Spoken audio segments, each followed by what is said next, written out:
Hi, I'm Travis Seiler, and today in the city we're in my favorite part of San Francisco. This is the western side of the peninsula where it's adjacent to the Pacific Ocean.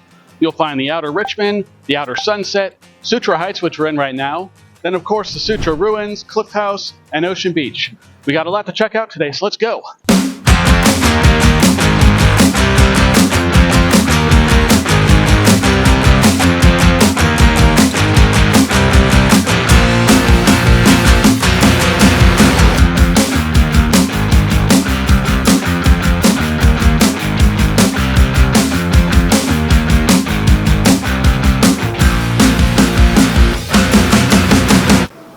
Now, although Sutro Heights Park doesn't look like very much right now, just a nice relaxing place to come walk your dog and check out the view. This hilltop was once the home of former San Francisco mayor, self-made millionaire, and philanthropist Adolph Sutro. What we now see in Sutro Heights Park, which is a pleasant local spot for picnics, bird watching, and taking in sea breeze, was once a neatly manicured Victorian garden with flower beds, hedge mazes, parterres or parterres, a type of flower and hedge arrangement where you'd see names and shapes made out of the plants, and then more than 200 imported Greek and Roman statue replicas. The parapet alone had several of them, along with 2 decommissioned Navy cannons pointed out toward the sea. In addition to this was the Dolce Far Niente balcony, which was a long terrace-like structure which stretched along the cliff and overlooked the entire beach. Now, thanks to the advantage of 21st century technology, we can take a look at some of the sites in this part of San Francisco to get an idea of what the buildings that once stood there a century or more ago might look like if they were still there today. We'll start with one of my favorites, the Cliff House. The third iteration we see today was built in 1909, having had renovations done in the early 2000s, and this is the version that's been there the longest. Sadly, the Cliff House in Sutro closed in December of 2020 during the pandemic. I've had a lot of great times at this place. I missed the popovers, the mimosas, the live music on Friday nights, and this was a hell of a date spot too. So hopefully it will open again one day soon. Baby, come back. Prior to 1909, there were 2 buildings there before it. The first Cliff House that was built in 1863, which burned down on Christmas Day in 1894, and then there was this one. The second version of the Cliff House, which was completed in 1896. This massive 8-story Victorian castle of sorts was sponsored by Adolph Sutro, and it had the works. Fancy dining and dancing rooms, art galleries, an observation tower, an upper floor open-air veranda. It was truly an icon of the Gilded Age of San Francisco, and even hosted presidents such as William McKinley and Teddy Roosevelt, among many other notable guests of the time. However, this building barely lasted 11 years and burned down in September of 1907, even after surviving the 1906 earthquake which devastated the rest of the city. I often come down to this spot on the beach and wonder what it would look like to see that colossal property still standing up there.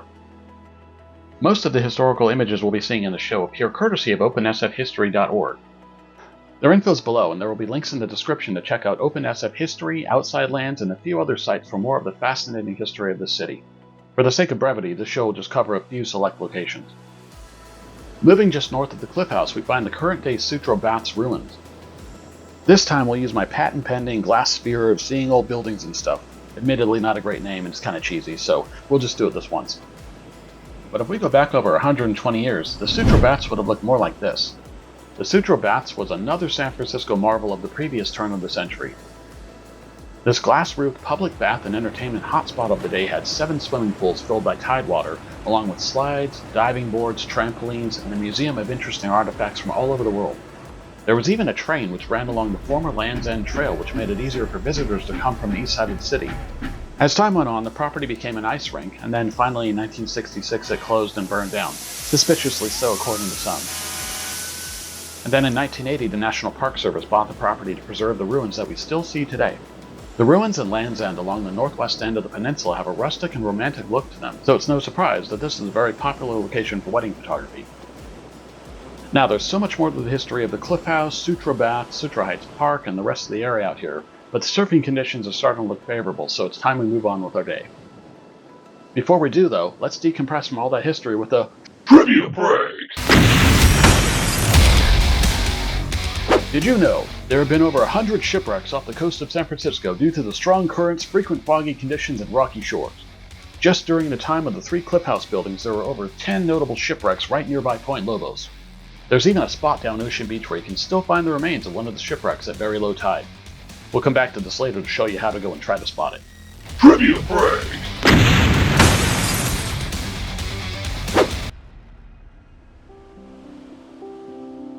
I used to have trouble with my surfing. I tried to practice. I wanted to get better. But I just had a sneaking suspicion that something wasn't right. Like it or not, I was a kook. But then my doctor recommended Kookcedrine. Kookcedrine has been shown in clinical trials to significantly reduce dropping in, snaking, and visible signs of being a Barney. Now I feel like I can go to the beach with confidence again. I'm going to shred that gnar once I shed my pelvic cast. Thanks, Kookcedrine. Possible side effects include headaches, nausea, spastic colon, and a strong desire to take up stand-up paddleboard. If you or someone you know is a kook, ask your doctor about Kookcedrine. Some surfers know how to rip. For the rest of us, there's Kookcedrine. Alright, enough of all that silliness. Now for some real surfing, we're meeting up with my friend Joshua James down at the beach. Josh is a local Outer Richmond surfer, entrepreneur, fellow YouTuber, and the founder of Ocean Beach Café, which is the #1 non-alcoholic bar and bottle shop in Northern California. And fortunately for us, it's located right next to Ocean Beach at 734 La Playa Street. Check him out on YouTube at Josh the Non-Alcoholic. He just put out a documentary last year called Mindful Drinker. We'll talk more about that later today. Hey, what's up, man? How's it going? How's it going, man? Pretty good day.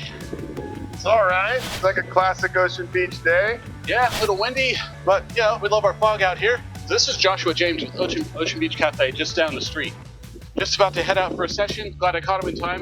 So how long have you been surfing at Ocean Beach? Oh man, I've been doing this for about 4 years. What do you think of this break versus other ones you've been at? I like short breaks. I lived in Hawaii for a long time, so this is my type of wave. Nice. Low tide, ready to go hit it. Sounds good. All right, let's do it.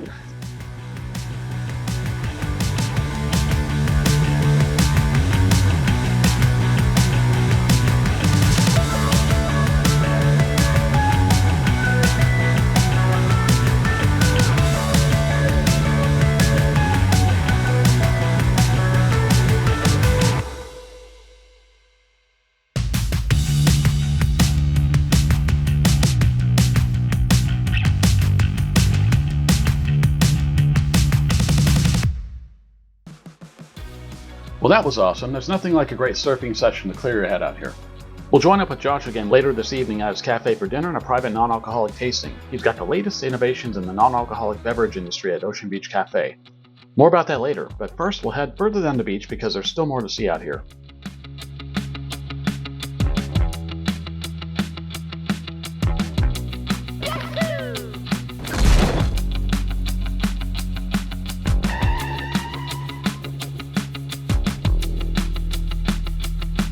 Like the Park and Beach Chalet, which is a restaurant spanning 2 floors as well as a cool museum, located at the very western end of Golden Gate Park next to the soccer fields and across the street from the Ocean Beach fire pits. This place, as the Cliff House used to do, offers fine dining with an outstanding beach view.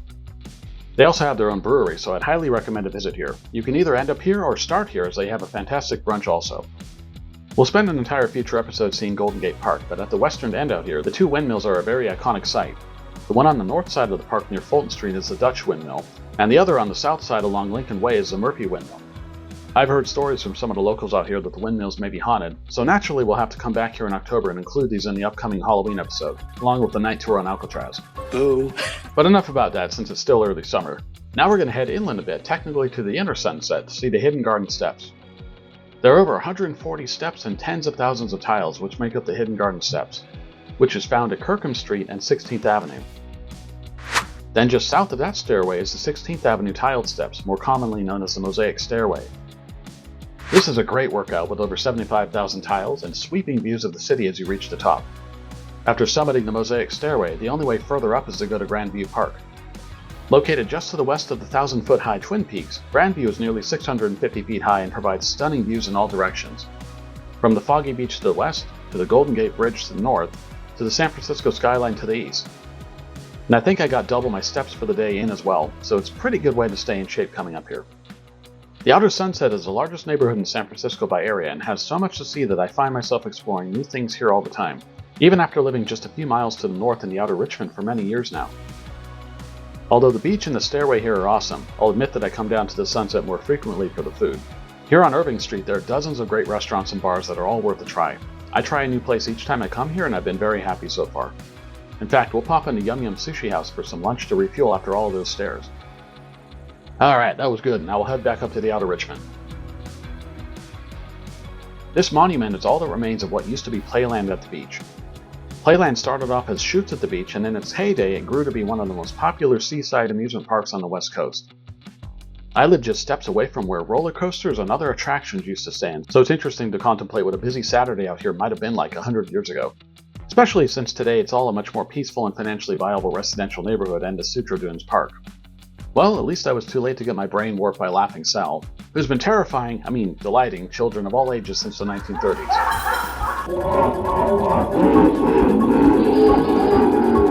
Laughing Sal now lives in Musée Mécanique over in Fisherman's Wharf.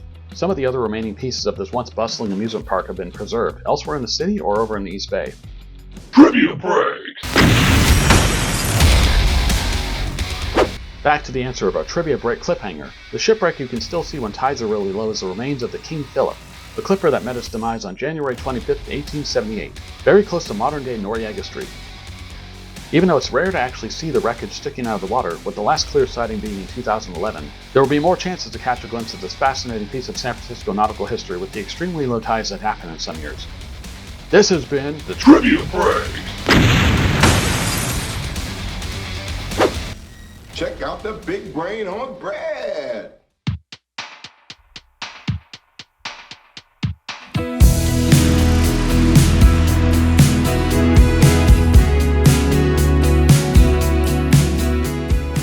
With all of that sightseeing out of the way, it's time for dinner at Ocean Beach Café and a very special treat. We'll get to have our own private non-alcoholic drink tasting with Josh. Josh opened Ocean Beach Café with the goal of sharing the wide variety of amazing non-alcoholic drink alternatives with the world. This is the only bottle shop in Northern California with such a huge assortment. From non-alcoholic beers and wines to whiskeys and other hard drink alternatives, whether you're completely alcohol-free or just looking for ideas for the next dry January, Ocean Beach Café is definitely worth a visit. Along with the non-alcoholic drinks, they also have an outstanding menu here, complete with options for both vegans and omnivores.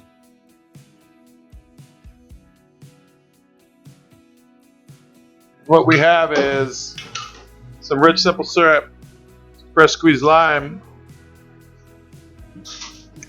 We've got 1 ounce of orange juice.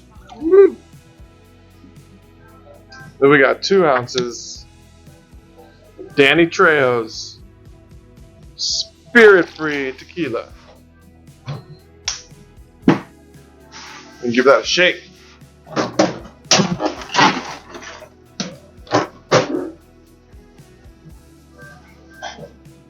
Make sure there's a little foam on that.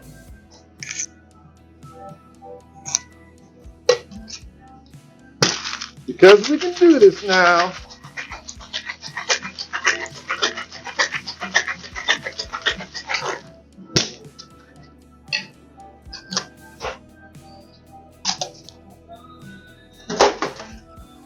Coming in.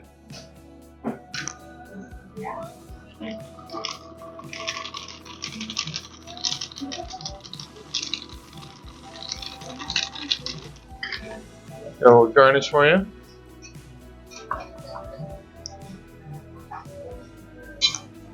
It's coming at you. Alright, thank you very much. Got it. Alright, cheers. Oh, that's smooth, that's really good. And you say there's not a drop of alcohol in it either. So tell me about the Trejo spirits. Trejo's celebrity non-alcoholic tequila. Danny Trejo is celebrity for being sober as well. 55 years of deep in AA, helping people stay sober, being a huge advocate for that kind of a healthy lifestyle. And yeah, world famous. The fact that he's putting so much energy and awareness to these new choices, as we know now that these choices are totally going to change the way that we socialize. These are bona fide alcohol replacements. They scratch the itch. You can make amazing cocktails in pretty glasses. Game changer. Don't forget to grab a bottle before you head home. I can't remember the last time I woke up thinking, I wish I drank alcohol last night. So this is the perfect substitute to have your cake and eat it too, so to speak.